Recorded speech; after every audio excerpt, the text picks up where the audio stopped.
guys, welcome back.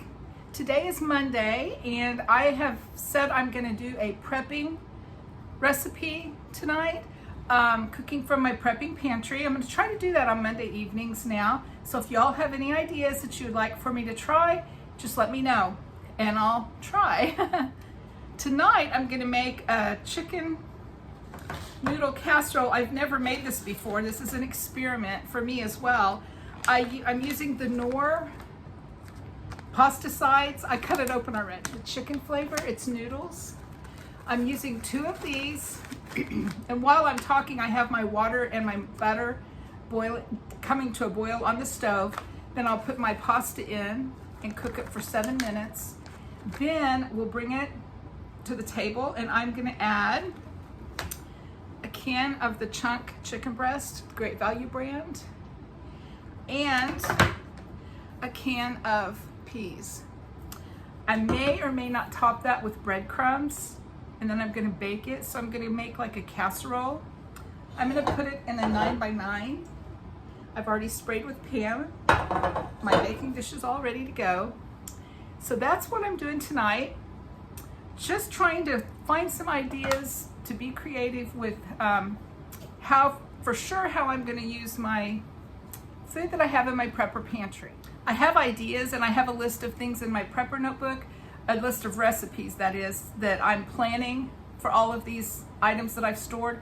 But I think it's a good idea to actually cook these things and incorporate them into our daily meals every once in a while, to use our pantry supplies to get a good rotation going, but also to get our families and ourselves used to eating prepper meals once in a while, so it won't be such a shock when you're faced with canned chicken instead of fresh chicken from the store. So anyway, I hope this is going to be a tasty recipe. It should be very easy to put together. So my water's boiling, so I'm going to go to the stove and put our noodles in for 7 minutes, and then I'll be back. Okay, I'm back. I have my noodles here. I cooked for 7 minutes on the stove. They might be a little bit soupy, I don't know. They still need to sit for just a few more minutes, so we'll just let them sit and see. While I was cooking these noodles, I was thinking about other ways I could take these same ingredients. You know, you might use the noodles as a side dish and maybe use the chicken and make chicken patties to go along with the noodles, and then have the peas as a vegetable on the side. That would be another option you could have for these 3 ingredients from our prepper pantry. So I've drained the liquid off of the chicken. This is Great Value chunky chicken breast. And I don't know if you can see, there, that's a little bit, oh, my hand's shaking. There, nice pieces of white chicken meat. So I'm gonna put these in with the noodles. And I've drained the liquid off of my peas. And I will put them in as well. I am sorry, I should have my camera down so you can see what I'm doing instead of look at my face. There's my work area. I'm doing it in the pan that I cooked the noodles in. So I'm just gonna give this a stir. And we'll see. I think it's a good thing for us to practice at least once a month, inventing recipes and thinking of ways to use our prepping ingredients, because it might not be quite the same as what we used to cooking. So this is going to be interesting tonight. It looks good and it smells good. And the peas will add vegetable to the dish, and the meat, of course, is going to give us our protein. I'm going to try to get you it up close. So that's all there is to it. I have a frog in my throat. I'm sorry, I keep clearing my throat. So I'm going to take my casserole from the pan. I've got it all mixed up very well.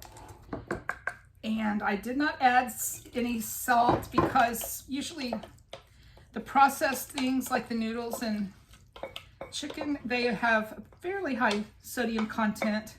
So for this being my first time to try it, I'm not adding extra salt because I just don't feel like it's going to need salt. So All right, it filled my pan up just perfectly. This is a 9x9 glass baking dish.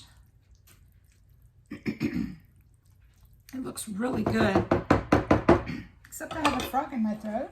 I'm so sorry. Now I did go ahead and mix 2 tablespoons of softened butter with some breadcrumbs.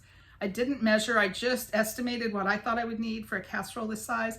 And of course, if you're in a prepping situation, you might not want to use your butter on a topping for a casserole, but you might. So I think this casserole would be just fine without the topping, but it's good. Toppings are tasty, so I'm putting some on there for my family. So there's our casserole. I have my oven preheated to 350 degrees, and I'm gonna bake it just until the top gets toasty. And then I'll probably maybe open a can of carrots to go with this. I don't know.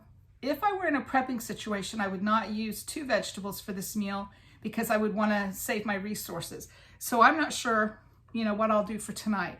But anyway, I will come back and let you all see the finished product, and I'll let you know how we liked it. So bye for now, and I'll be back in just a few minutes. Okay, I have our casserole out of the oven. This is it. It looks very tasty. It's nice and toasty brown. And I was gonna dip some up for you to see.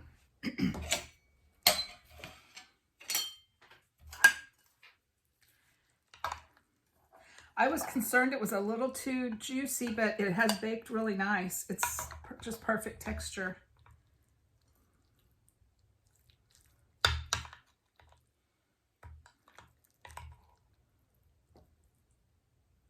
Okay. So there's what it looks like on a plate. I almost dumped it everywhere, didn't I? All right. I'm going to let that cool for just a minute before I taste it because it really looks hot, doesn't it? All right.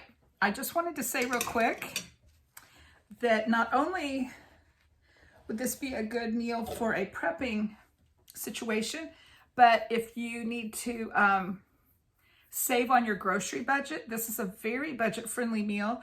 The Knorr pasta sides are $1 each, and the chicken is I get the 2-pack for $3.84, and I only used one of the cans. So if you divide the $3.84 by 2, I think that's like $1.97 a can, something like that. Something like that. Just under $2 for the chicken and 50 cents for the peas. So for less than $5, I made this meal. Is that right? Yeah. 50-ish, $5, less than $5. You have a meal that will feed, I would say easily feed 6 people, if not more than that. So it's a very budget-friendly meal, as well as easy to store the ingredients on your prepper shelves in your pantry. So yeah, it's a good thing to make note of. Keep that recipe in your prepper notebook. Unless this tastes terrible, I'll let you know here in just a minute. My taste testers are all busy right now, so I have to do the tasting. Ooh, it's hot. Very good. It does not need salt or pepper. So, yeah, it's a success. That was a crooked thumbs up. All right, it's a success. It tastes good. It's very budget friendly and easy to store ingredients on pantry shelves. So yeah, this was a great thought, a great recipe. So I'm going to be writing that down for sure, marking it that it is well worth preparing that for this recipe. And next Monday night, I'll be doing a different recipe from my prepper pantry. Say that 5 times really fast. Okay, if you all have any ideas that you would like for me to fix on prepper pantry night, just leave them in the comments and we'll cook them up together and see what we think. Thanks for watching, everyone. Bye-bye.